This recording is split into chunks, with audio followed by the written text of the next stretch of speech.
Welcome to Act and Unwind, an ongoing conversation on a free and virtuous society. I'm your host, Eric Cohn. I want to thank you for listening and ask that if you're listening to us on our website, that you navigate right now to the show notes for this episode, where you will find a link to subscribe directly to Act and Unwind at Apple Podcasts, Google Podcasts, Spotify, or anywhere else where you listen to find podcasts. And if you like this program, please leave us a 5-star review at Apple Podcasts so as to help more people find our show. I'm joined today by Dan Huger, Acton's librarian and a research associate, and Dylan Pauman, executive editor of the Journal of Markets and Morality and a research fellow here at Acton. This week, we'll be discussing the expulsion of 2 Democrat state legislators in Tennessee and the ProPublica story about gifts from billionaire Harlan Crow to Supreme Court Justice Clarence Thomas.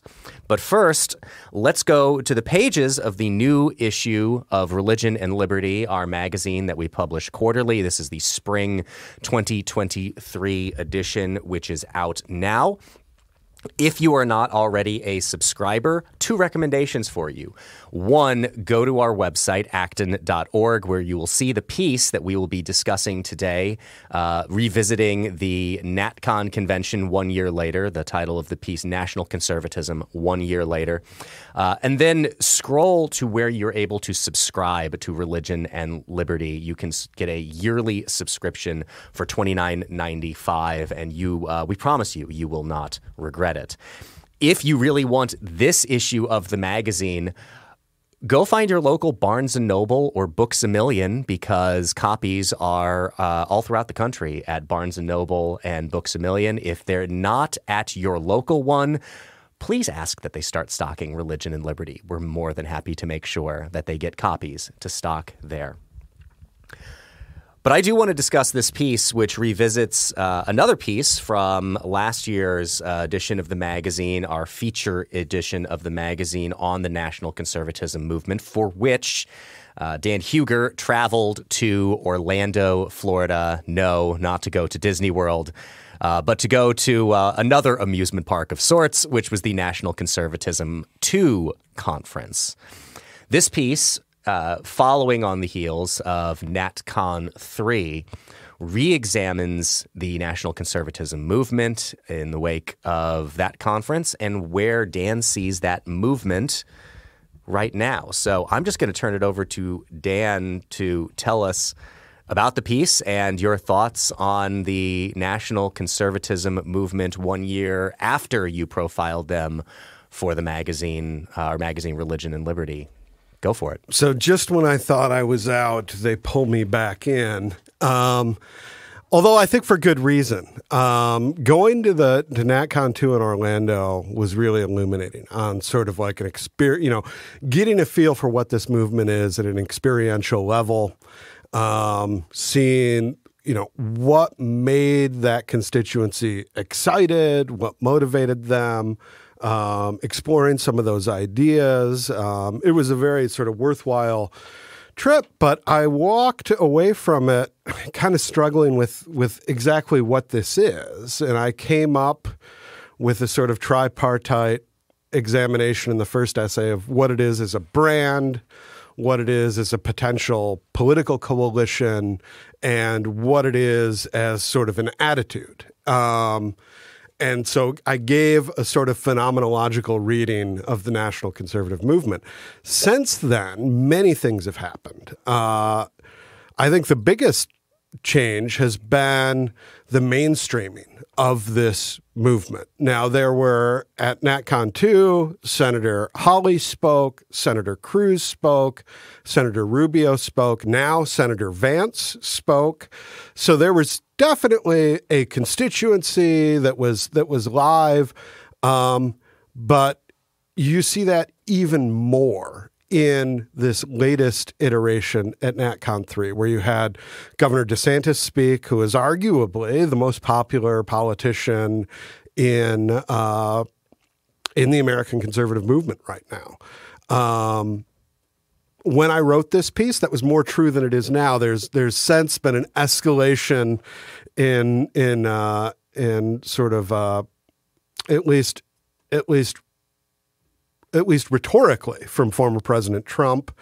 And the latest opinion polling actually shows that former President Trump is probably, as of now, still the leading figure in the Republican Party. But DeSantis was a big get for them at this conference. The other thing that you saw is, the president of the Heritage Foundation referring to this as our movement, which is very striking because when you look at the early days, NatCon 1, NatCon 2, there is a portrayal of national conservatism by national conservatives themselves as outsiders set against conservative Inc. And you can't get more conservative Inc. than the Heritage Foundation. So it is a thoroughly mainstream movement. The other thing that occasioned this piece was the National Conservative Statement of Principles issued by the Edmund Burke Foundation, was published in the American Conservative as well as the European Conservative some months ago, which really spells out what this movement is about. I analogize it to a sort of confessionalization process. We saw this in the Reformation, Counter-Reformation. Historically, when these new religious movements are seeking to clarify what it is exactly that they're about, what they're not about, and set some sort of like bright lines for that. And that innovation, that confessionalization, led to, developments that we see to this day in certain denominational traditions, that sort of thing.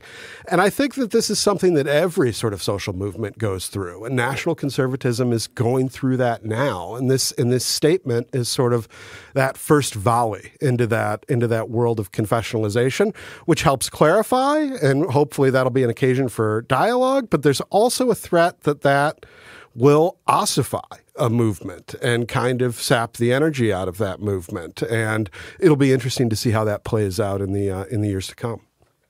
Two quick thoughts before I want to go to Dylan for his thoughts on the piece. One, I have problems parsing out and putting in its proper place the outsider posture of really any political movement right now, because there just is a whole lot of currency in posing as an outsider, even if you're not. President Trump did this virtually the entire time that he was president of the United States. He spoke and presented himself, and in many cases acted as if he was some kind of an outsider force, in spite of the fact that he was the president of the United States of America, which is about as much of an insider as you can get. I mean, you're talking about a very exclusive club of only, 46, 45 total people. It is about as elite as one can get and about as insider as one can get. But there just is a lot of political currency to be had by positioning yourself as an outsider. So the fact that they're striking that as a posture, I would agree with you in the very beginning. I think it would be true that they were outsiders to what had been the mainstream conservative movement. But even when it starts to crop up formally as a movement, all of that had started to change already. So I don't even know how much, it's like bleeding over the 50% mark of still being outsidery, but it is so often a pose rather than being actually reflective of any kind of true outsider status. So I have a very hard time parsing that out personally. The other is what I think is interesting in the Kevin Roberts and the Heritage Foundation thing that you point out as well, is the kind of NatCon dialectic that is going on here. I interviewed Matt Continetti about his book, The Right, last year. We'll include a link to that interview in the show notes. And I think that dialectic is a pretty good way to understand the history of American conservatism. That I try to describe it as kind of like a stew that you're continually adding different ingredients to, and when you do, it changes the complexion of it, and the whole flavor profile evolves as you add different ingredients over time. And Matt, I think, likened it to a tide coming in and going out again. where you'll get movements like this national conservatism movement that harkens back to, Triumph magazine and that Catholic integralist movement that broke away from William F. Buckley Jr. and National Review in the 1970s. That and again, as I've said numerous times, reading the opening chapter of Continetti's book on the 1920s Republican Party and conservatism, I think does a whole lot to get you to understand what is going on in the 2020s. It was very helpful for me in all of that understanding. I think you can look at it in that kind of a dialectic, that national conservatism, which is trying to intellectualize and professionalize in a way the Trump movement, as so many were trying to do in the wake of Donald Trump winning, is figuring out how do we make this into a more serious, thought-out thing so that we can take the political currency that's been created or identified and the victory that Donald Trump won and try to do something with it. And I see, when you look back through that history that Continetti documents in The Right, and again, you can hear him describe it in the podcast, we'll link to it in the show notes, is these movements come up, they make their point, and then they become subsumed back into the larger conservative movement while changing them, not creating the wholesale kind of change in the disposition of American conservatism that I think that they would like to. So I read all of this with a little bit of skepticism about like what Kevin Roberts is saying, that this represents some kind of major victory for the national conservatism moment. They have certainly influenced conservatism in the United States of America. There's no denying that. But I see it more as the process of it being subsumed into this larger movement that has existed for a very long time to try to take the good and discard some of the bad. And you get to this in the falling away of, I think, what are arguably some of the more radical elements and impossible to implement elements of national conservatism in the Catholic integralists, in the Patrick Deneen's and Adrian Vermeules and Sohrab Ahmari types moving away from this movement. So I see that as this kind of absorption back into the larger Borg that I think has inevitably happened over time. So those are my initial thoughts on it. So along those lines, this might strain your metaphor a bit much, but we're here. We're always here for a good strained metaphor. When you talk about confessionalization, I think of like the Belgic Confession, for example, which was written by Reformed Christians in Belgium. And they were trying to distinguish themselves not simply from Roman Catholics, but actually more importantly from Anabaptists. They wanted to be afforded the same legitimacy Roman Catholics were, as opposed to the Anabaptists, because as Protestants just being lumped into one big hole, they were regarded as, well, you could be anarchists like these Anabaptists, which not all of them were, but some of them, in fact, were. And so they were like, no, we think there's a role for the state. We think that, they had all these sorts of very intentional points of doctrine that, some of it was, their elevation of the authority of Scripture and justification by faith and those traditional Protestant doctrines. But other things were very clearly civil concerns and concerns to try to dissociate themselves from other radical parties. So, again, maybe straying the metaphor, but Eric already kind of did this a little bit. The Anabaptists in this situation would be the integralists, right? And I thought their response was really interesting, and I wonder, do you see a similar sort of trajectory happening, or is there a point at which, the metaphor is helpful, but we gotta, it's 2021. It's 2023. Wow. It's the 21st century is what I wanted to say. It's 2023, and things are different, and this is politics and not the church. But I wanted to kind of see if you could draw that out a bit more. So who is the outgroup is the question. And I think there are a couple of outgroups here. I think you're right. The integralists are one of them. And the piece that I draw on is a piece that Sohrab Ahmari in Compact Magazine actually authored prior to this statement of principles, in which he outlines it for me is the first time in writing. He spoke twice when I was at NatCon too, and it's the first time in writing that he really develops a sustained criticism of the National Conservatives. And it is, in his estimation, he views nationalism as a form of liberalism. And this goes back to 1848. And you see with a lot of the nationalist uprisings, there are also liberal elements in them. And he thinks that's still there. And sort of the occasion for this is the National Conservative response to Russia's invasion of Ukraine, which, to its credit, it has been stridently against. In this statement, it calls out particularly Russia and China as violating international norms, rule of law, the sovereignty of other nations, these sorts of things. And if this statement does just that, if it accomplishes reading out that sort of thought from this movement, that's a great accomplishment for that statement. That's a huge positive here to condemn Chinese and Russian imperialism. Now, there's another group, smaller group, or at least smaller in intellectual circles, although I'm not sure if we talk about the populace as a whole, is it does explicitly condemn racism as well in any sort of racialist understanding of the nation.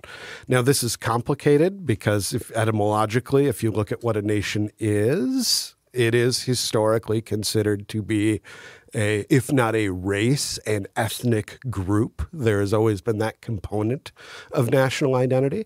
But it is very straightforward in condemning racial bigotry, in condemning any sort of racialist understanding of the nation. The third group, and this is more subtle, but the statement does, I complicate this in the piece, and it's complicated within the statement of principles itself, but it does give at least 2 cheers for capitalism. So I think it also reads out those elements of the right, those very reactionary elements of the right, which there's some overlap with Catholic integralists on this question, but not one-to-one. Those people who are hostile to capitalism. So I think it's directed, it hits those constituencies hardest in that it's trying to distance itself from. I'm curious what you think then of the economic views of this national conservatism movement, because the 2 cheers for capitalism is a reference to Irving Kristol. I'm not sure if that essay is available online. I'll see if it is. It's out of print right now. I know the book. I had to order a copy of the book used, I believe, from, if I didn't get it from Amazon, I'm pretty sure I got it from eBay. So you can find it out there. But essentially, Irving Kristol's argument for the 2 cheers for capitalism, if I can recall here, are that it produces, the best material standards of any other economic system, and that it is the economic system most consistent with the idea of human freedom, but that it doesn't tell you how to live. And that is the missing third cheer for capitalism, is that it is not a system in and of itself that can provide meaning, that we need something else to provide meaning. So on one hand, you talk about how the statement of principles has this 2 cheers for capitalism point of view. But certainly if you go back through NatCon 2 and NatCon 1, there are at least speakers that they have chosen to feature at these conferences who have a, one if that cheers for capitalism view of that as an economic system. And I remember getting this form of argumentation a number of times that and it was a very frustrating one to constantly get, of pointing out any of the kind of typical arguments that were made by the right about the fiscal problems facing this country, that largely they are collected in the systems like Social Security and Medicare and Medicaid of being unaffordable, and it is politically unpopular to want to touch those systems. And my understanding of the national conservatism movement is that it's very much in line with all of that, and this idea of again, getting back to the messiness of the defining the nation and defining it away from concepts of race and ethnicity, that there is this idea that welfare stateism for me and my tribe, but not for anybody else. Like, this also gets into the arguments against immigration, which you have a section in the piece also talking about those, which I find their arguments on the immigration question to be problematic and somewhat troubled. But what do you think that this 2 cheers for capitalism view, which again, back to my point from a moment ago about this being subsumed back into the Borg, has a tradition within the American conservative movement. It is not as new and radical as I think they often want to present themselves as being. Do you think that that is an accurate representation of the economic views of this movement? Or does it hew a little closer to some of the more radical people that they had featured previously? So if you look at this and you look at my favorite speech at NatCon 2 was Chris DeMuth's, which was a great defense of free enterprise, but also emphasizing the need for a moral culture in a free enterprise system. And he explicitly invoked Michael Novak as a sterling example of this. And I was like, yes, this is, at least on this speech, this is my people. And it was a wonderful speech. And there were a lot of speeches like that. There were others that those sorts of arguments didn't factor at all. And you had just this, sometimes, bordering on sort of Marxian critiques of capitalism, depending on the speaker. Now, just to bring us back, this principle 6 of free enterprise, where this 2 cheers is located, it says, we believe that an economy based on private property and free enterprise is best suited for promoting the prosperity of the nation and accords with the traditions of individual liberty that are central to the Anglo-American political tradition. Sign me up. That's great. The caveats it gives is it hems and haws that there should be a strong juridical framework and these sorts of things, which was always baked into the cake. You read Adam Smith, you read the classical economists, you read the liberals, you read people like John Stuart Mill. This is baked into the cake. So part of why there's 2 cheers and not 3...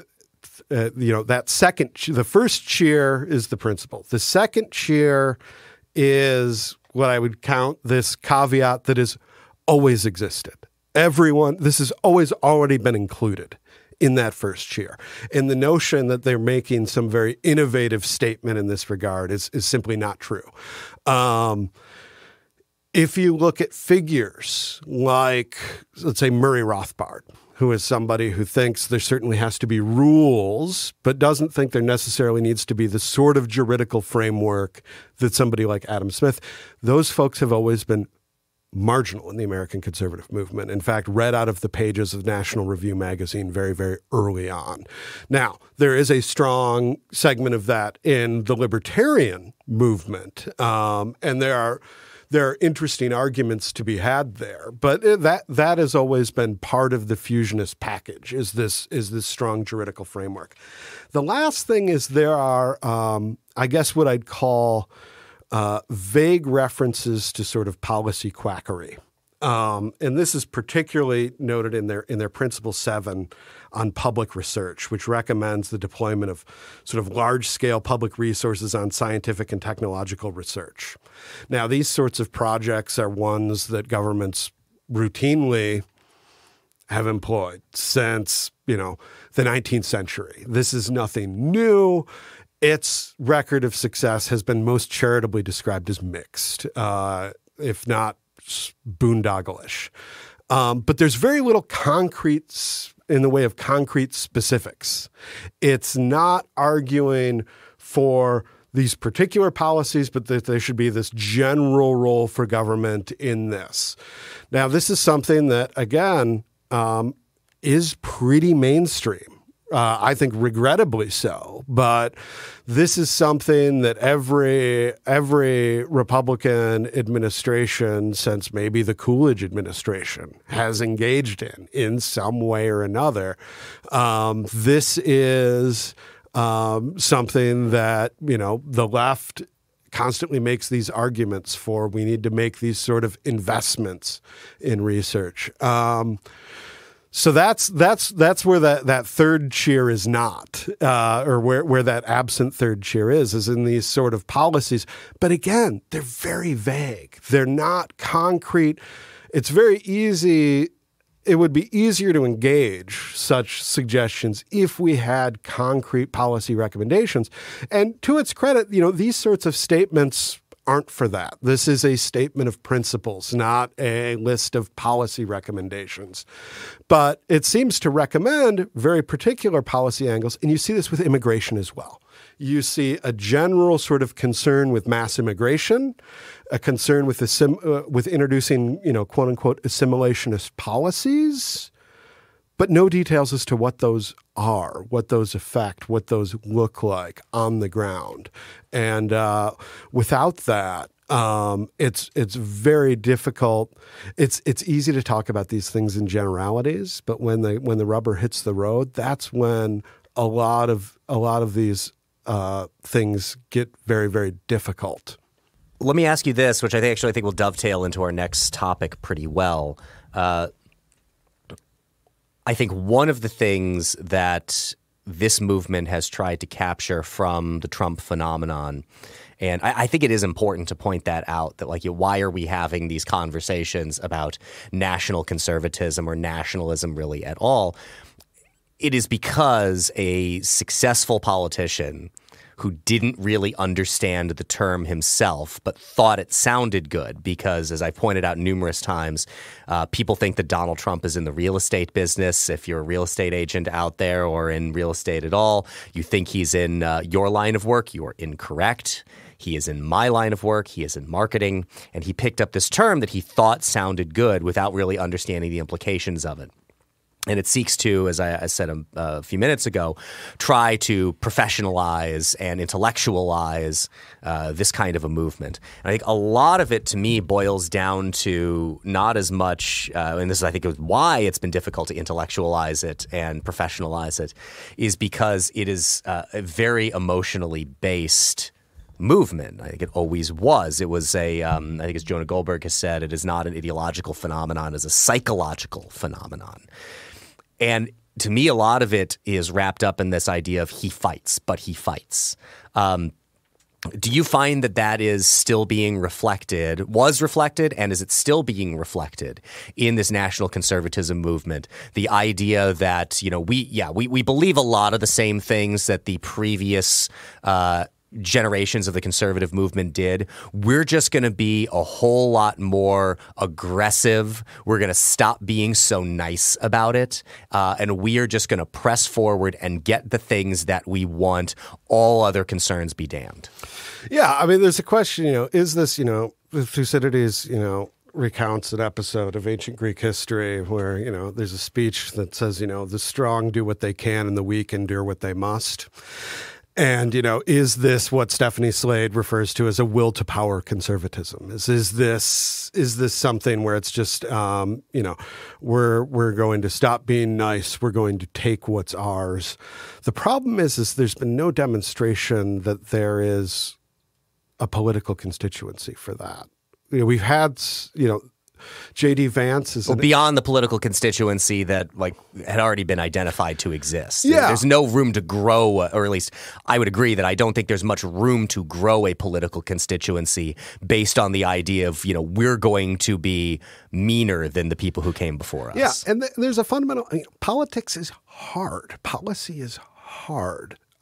We have these problems not merely from a failure of will, but because the world is a complicated place and policy is difficult and political movement building is difficult.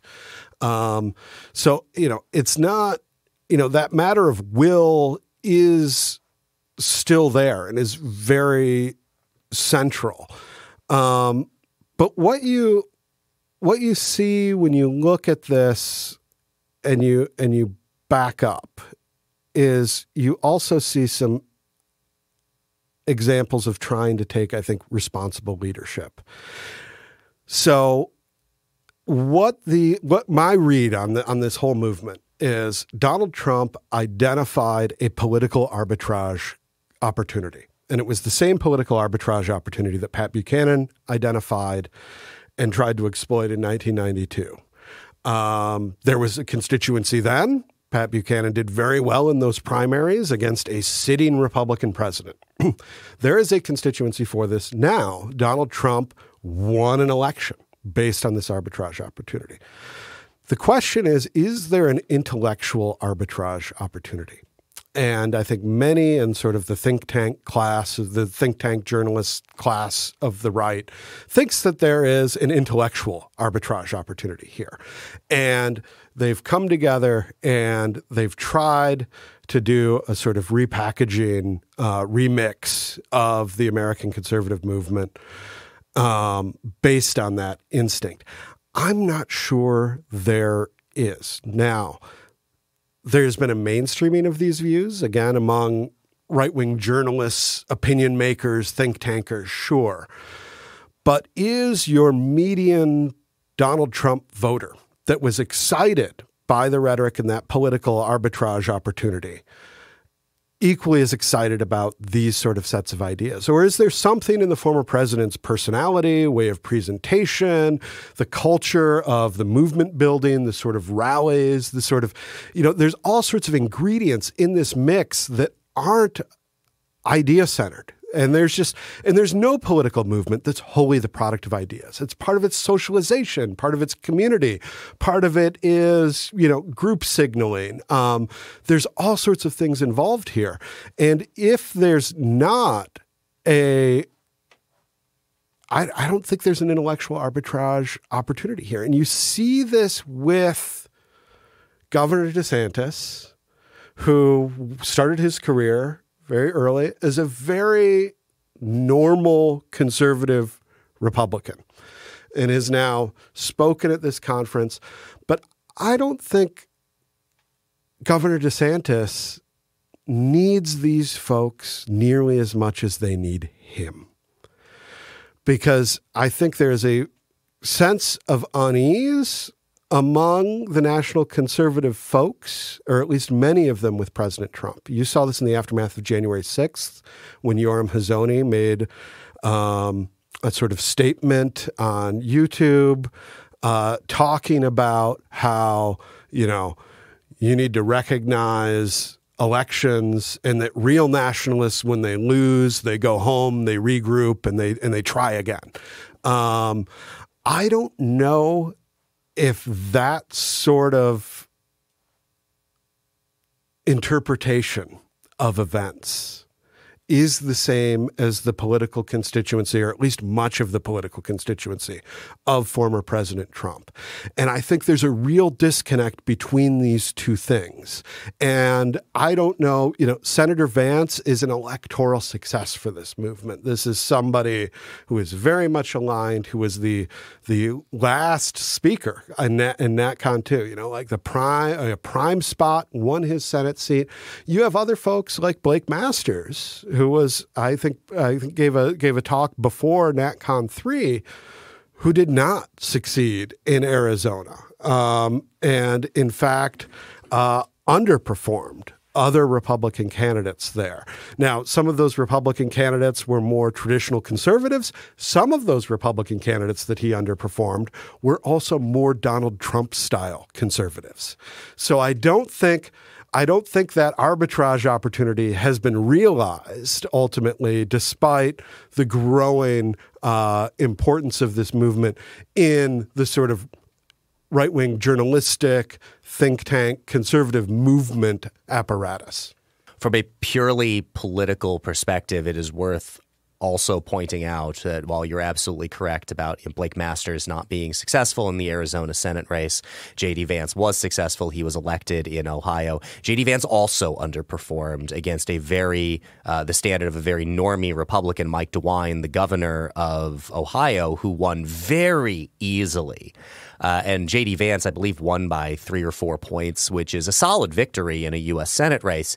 But in a state that Donald Trump had won by 10 points, he radically underperformed that number, which I think does tell you, even in a state where the fundamentals are so biased in favor of anybody running with an R behind their name, J.D. Vance found a way to underperform the expectation of that, which leads me to question, again, I think what you've been hinting at as well, the actual popularity of people who are primarily identified with this kind of a movement, even to the extent that most voters, the vast majority of voters, know nothing about a national conservatism movement, at least would be able, I think, to identify the difference between Republicans of 10 or 15 years ago and the kind of Republicans represented by people like J.D. Vance and Blake Masters in their disposition, in their approach to politics, which I think actually dovetails very well into our next topic. So let's move on to that, which is in Tennessee, in the wake of the school shooting in Tennessee. I'll read here from a piece from the New York Times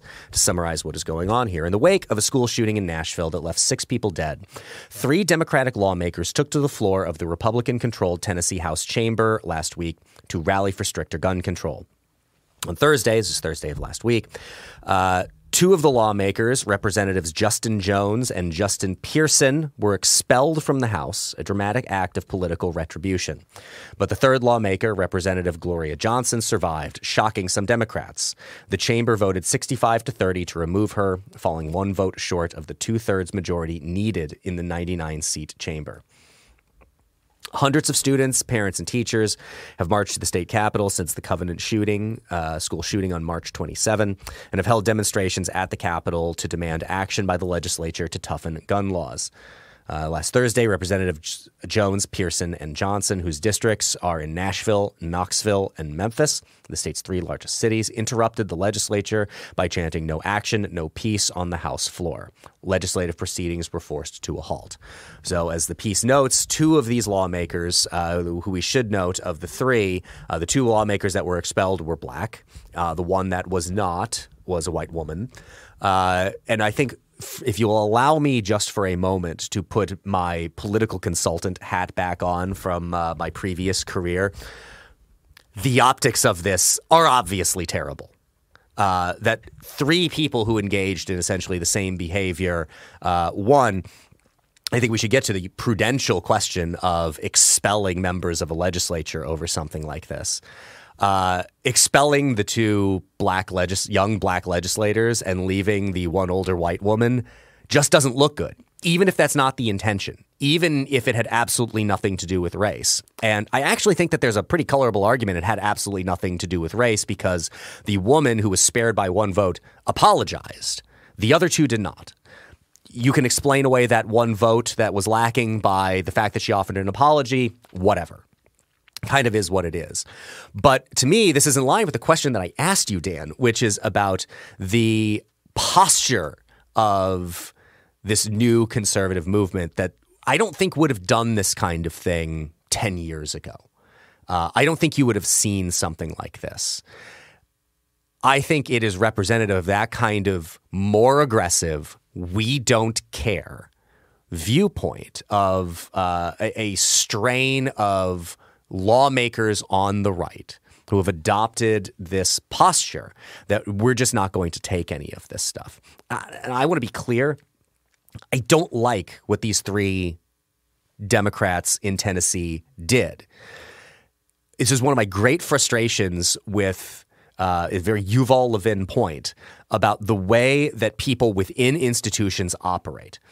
If Justin Pearson and Justin Jones and Gloria Johnson want to change gun control policy legislation in Tennessee, they are literally part of one of the bodies of that state that can do that.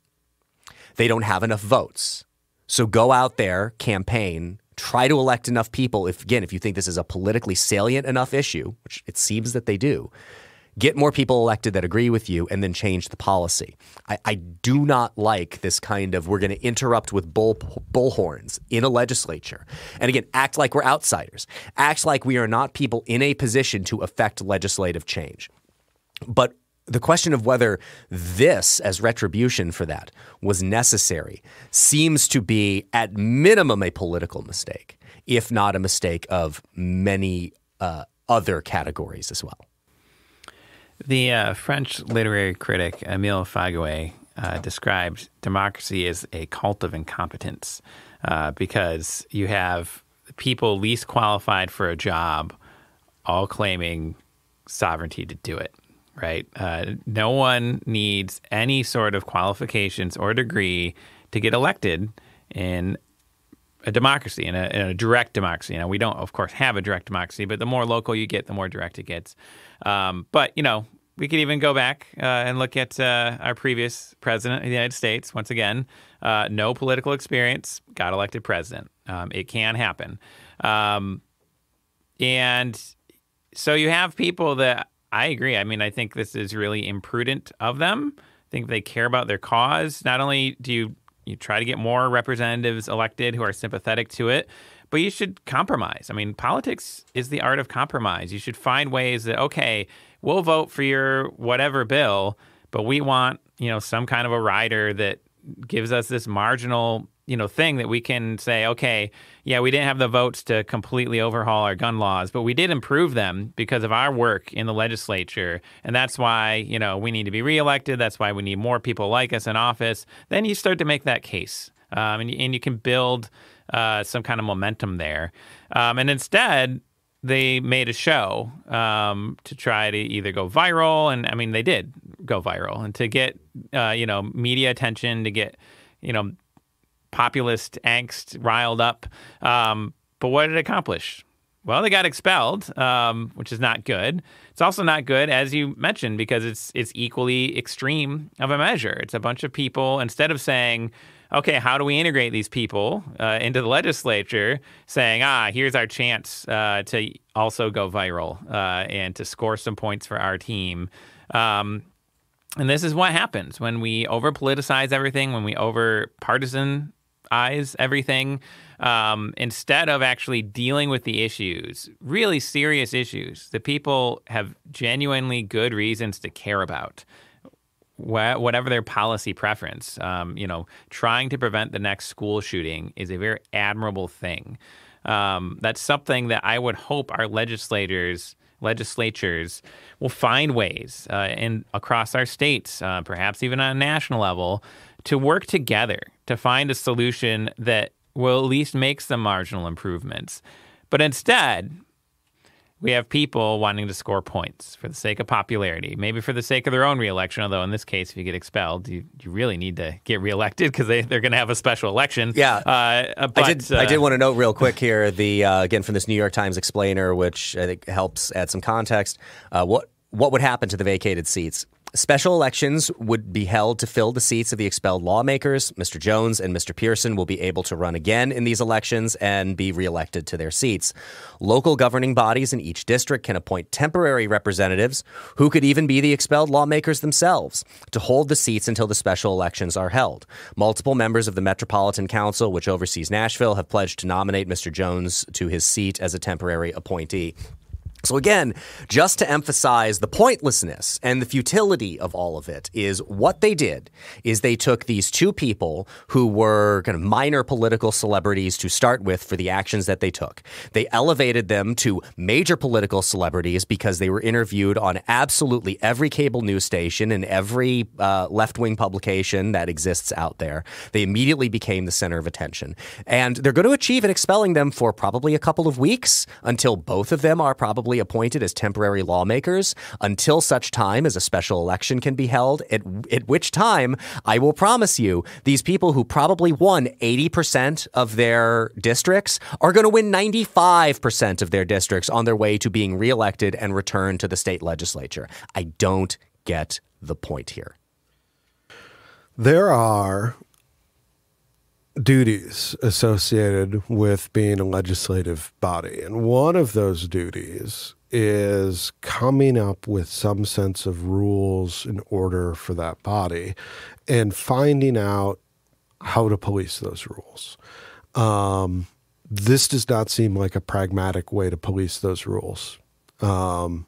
This seems like a maximum visibility, sort of confrontational strategy when you have the constitutional mechanisms in place that would result in these expelled members being reincorporated in the legislature. It makes a mockery of an attempt at discipline.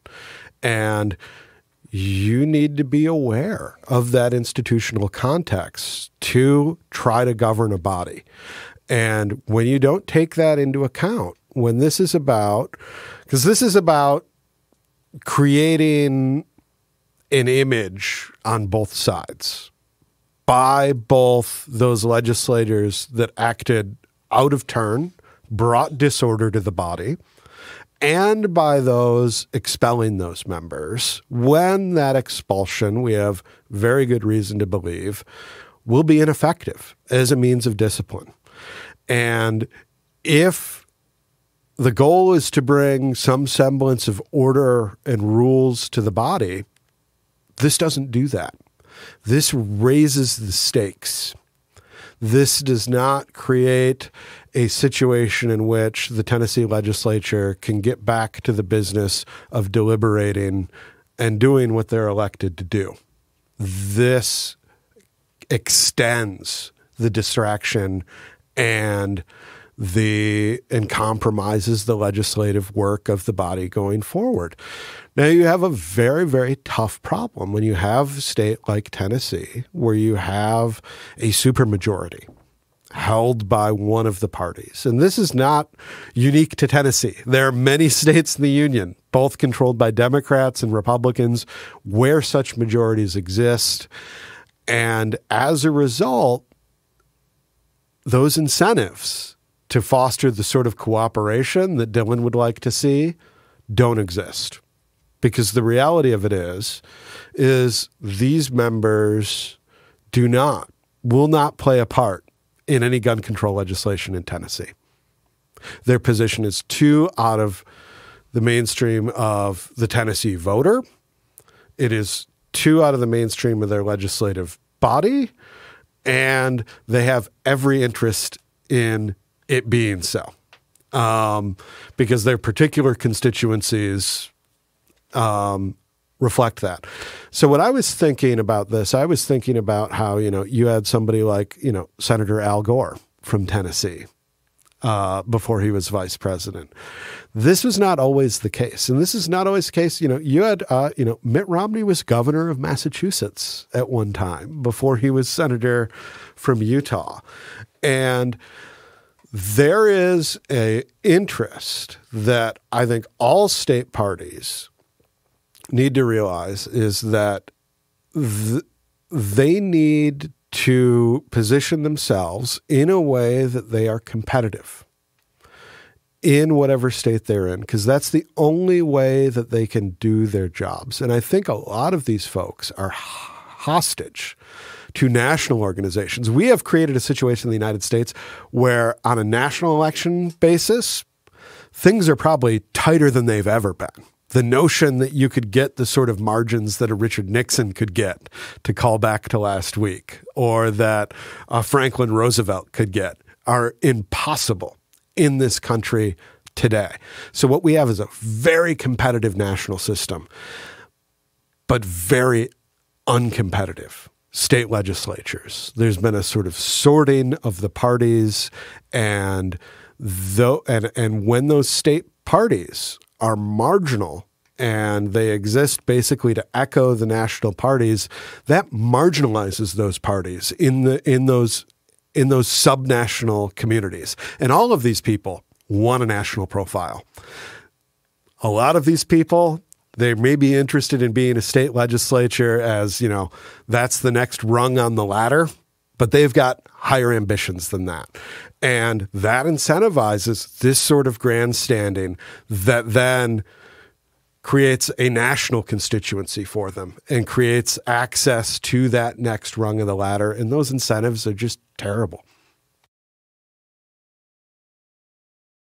Let's move on to our final topic. There was last week a story published at ProPublica, which took a look at Clarence Thomas, the Supreme Court Justice, and his relationship to a Texas billionaire by the name of Harlan Crow, and the travel and other benefits that Justice Thomas seems to have reaped from his friendship with Harlan Crow. I'm going to read a little bit here from a piece at The Dispatch that summarizes this.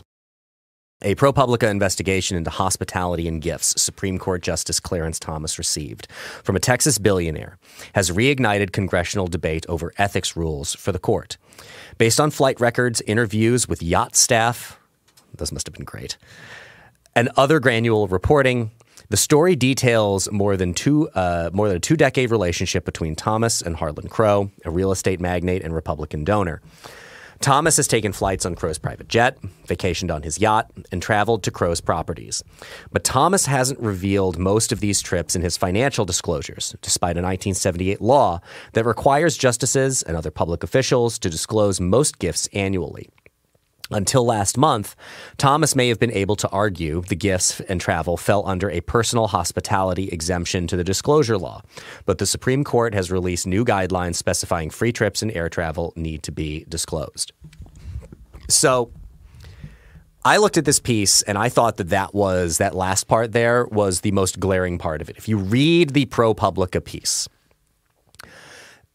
they didn't really mention what Thomas, or what they believed, or at least what they were implying, Thomas was guilty of violating. And that reality that there's this 1978 law, but that there is this arguable exception for it, for this kind of travel or largesse, or however you want to put it. Hospitality being given could be excluded under this personal hospitality exemption.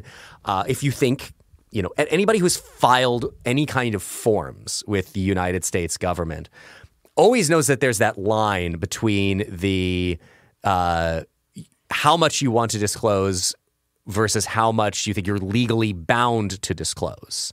And most people are going to err on the side of they're going to do the minimum of what is legally required of them, especially if there is as it seems to be here, a colorable argument that this was exempt. Now, as the Dispatch piece notes, by the guidelines that the court has issued, not exempt anymore. Okay, so he discloses this going forward. So we're talking about a month's worth of potential time that he could have been in violation of all of this.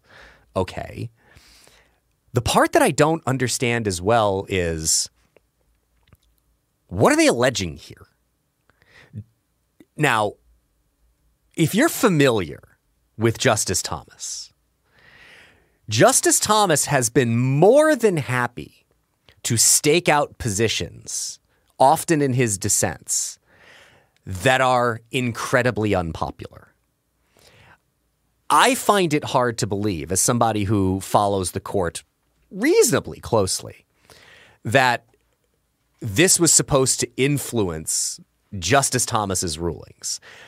If you know a whole lot about Justice Thomas, I think there's pretty much nothing in this world other than the philosophy that Justice Thomas has of the law and interpreting the law and the Constitution that influences where he ends up.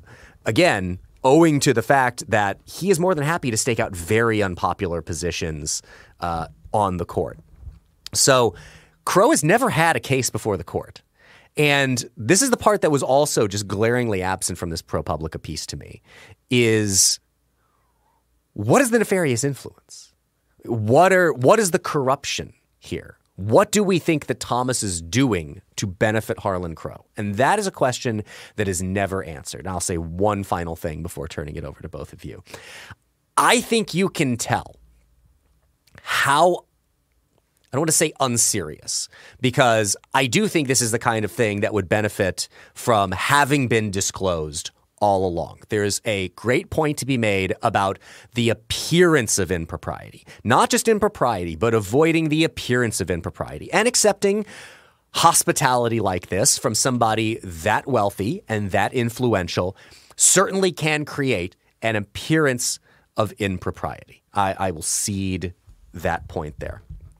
But I think you know how, in a way, unserious this was by how quickly the online debate about this moved from being about the benefits and largesse of Harlan Crow that was being accepted by Clarence Thomas and what that means, to a debate over, it's not even a debate, just kind of it quickly became, did you know that Harlan Crow collects Nazi paraphernalia? Did you know that he has a garden that has statues and busts of some of history's worst and most brutal dictators? Is he some kind of a Nazi sympathizer? The fact that it went there so quickly, which has nothing to do with this story, absolutely nothing to do with this story, I think tells you that it's an insight into the seriousness of how this piece was being approached by people who are on a different either political or philosophical side from Justice Thomas. Yeah, I mean, some Native Americans collected the scalps of white settlers. I don't think we should infer from that they were for colonization. The Nazis lost. Other dictators lost. Someone may like them, and maybe that's why they collect these things. That would be unfortunate because that's a very terrible thing to like. But I don't think it really merits that conclusion at all. You could just say, hey, look at this weird old thing from this failed dictatorship, right? You can kind of gloat, and here we are in America, still haven't failed. There's a lot of ways you can take that. But as you said, it really has nothing to do with this. And I have the same problem with wondering what is the accusation here? What do people think the influence really is? Supreme Court justices have lifetime appointments. So it's not as if he's, hoping for campaign funds or something like that. It doesn't mean, of course, that corruption is impossible. Corruption is possible. I'm not trying to say we shouldn't care or pay attention or that sort of thing. But yeah, there's no case that we know of where this man has had any clear interest or anything like that. And frankly, Clarence Thomas is kind of a conservative celebrity. So you got a conservative billionaire hanging out with a conservative celebrity. And apparently it's been going on for 2 decades. Sounds to me like you got a case of friendship here. And that's not really a crime, last I checked. That's something that happens. They might be 2 people you don't like, but they get to be friends. So I don't know. I don't really get it. I would agree. People should try to avoid even the appearance of impropriety, and it probably would have been more prudent for Justice Thomas to just be more transparent about this sort of thing from the beginning, because now instead of 1 trip being disclosed, it's 2 decades worth of trips, and now people are constructing conspiracy theories based on some pretty thinly gathered evidence. But the reality is it is pretty thin evidence. I don't see much there. Maybe we'll be proven wrong, but right now it's a pretty big non-story as far as I can tell. There's a pattern in the reporting of ProPublica, and ProPublica does a lot of very diligent reporting. Oftentimes what happens with these stories is they become stories about impropriety. I have no question in my mind that, the journalists who got this story were hoping to find something illegal. And this is part of their job. Reporters do often get to the bottom of genuine corruption. But what do you do when you have been reporting a story for months and months and months, interviewing yacht personnel, and at the end of the day, what you have is impropriety? Is you report it anyways because the resources have been deployed. There's something of a story here. What's interesting is the court has sort of already addressed this in a way in which it exercised responsible governance of itself. Is it created a system of rules that justices are now expected to comply to regarding these sorts of things. There was no punitive expulsion of Justice Thomas by the court. Did Justice Thomas dissent to these rules? Or grandstanding by Thomas. So this is like a very interesting compared to the last case. And part of it is, you have this body with lifetime appointments. The incentive structures are a little different. The court is interested in being viewed as an organization that upholds propriety. So they implement these new rules. And, the degree to which, ProPublica has provided a public service is maybe in facilitating that. I don't know exactly the timeline on these rules in this piece, or if the court maybe had some forewarning that this piece was coming out, decided to discuss these things and figure out the norms going forward. But, this is one of those things that, you have this problem in academia with scientific publications is what happens when you conduct all the experiments and it doesn't prove what you sought out to prove is all of a sudden it's unpublishable. And this is why you get p-hacking and the rest of it to try to generate results. In the same time, there are incentives in journalism that you spend a lot of time, a lot of resources, a lot of effort looking into a story. And sometimes it's just not as grand as you'd like. And so you try to get the maximum miles you can get out of it anyway. A friend of mine who's a filmmaker, he had posted something on Facebook about I think that points to what you were talking about, Dan, when people set out with a predetermined conclusion to the story and then try to work backwards in order to find the pieces to fit in. And as a filmmaker, he was recalling years ago when he helped create the score for this documentary film that this woman had done about the Bronx Zoo, clearly wanting to approach this story that she wanted to tell as being, look at how zoos are so inhumane and how the Bronx Zoo is so inhumane and awful and the way that they treat animals. And he said from, again, scoring this and reviewing the film, it just didn't support the point that she was trying to make. So the last-ditch effort was to ask him to score it in a way that was ominous. And he says, again, from his perception, you can do a lot with music in terms of setting the mood and how you feel about things. But he said the imagery and the score were so oddly juxtaposed in that the imagery makes it look like these are professionals who kind of know exactly how to do their jobs. And you may have big picture objections to the idea of zoos to begin with, but if you're looking at it in the context of this specific one, it looks generally fine. And then there's this weird, ominous music that is being played over top of it, and it just does not seem to fit. I get the same kind of vibe in this story that I think we should be concerned about public corruption. I mean, I lived in Illinois for a good portion of my life. I've always been very concerned with public corruption. I look forward to the day when we can, for a while at least, stop turning the days since an Illinois politician resigned in shame sign back to zero. I think that would be delightful if we were able to do that. And again, the appearance of impropriety is bad. And I think from that perspective, if this was only about, hey, there's nothing probably truly illegal here, and there's absolutely no evidence, because there is no evidence that has been mustered so far, that this friendship or the largesse from Harlan Crow to Clarence Thomas has influenced the way that Clarence Thomas has ruled. And again, Crow has never had anything before the court. So it'd be one thing to say, well, all of that is true. This doesn't look good, and it's probably more beneficial if Supreme Court justices disclose these kinds of things. That's all perfectly reasonable.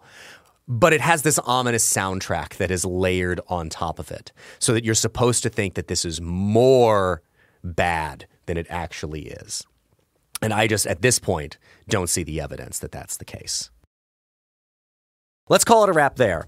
I want to thank you for listening to Act and Unwind. If you're listening to this podcast on our website, please look right now in the show notes for a link where you can subscribe directly to Act and Unwind, or just search Act and Unwind on your favorite podcast app. Also, please rate and review us on Apple Podcasts, 5-star reviews only, so that more people can find this program.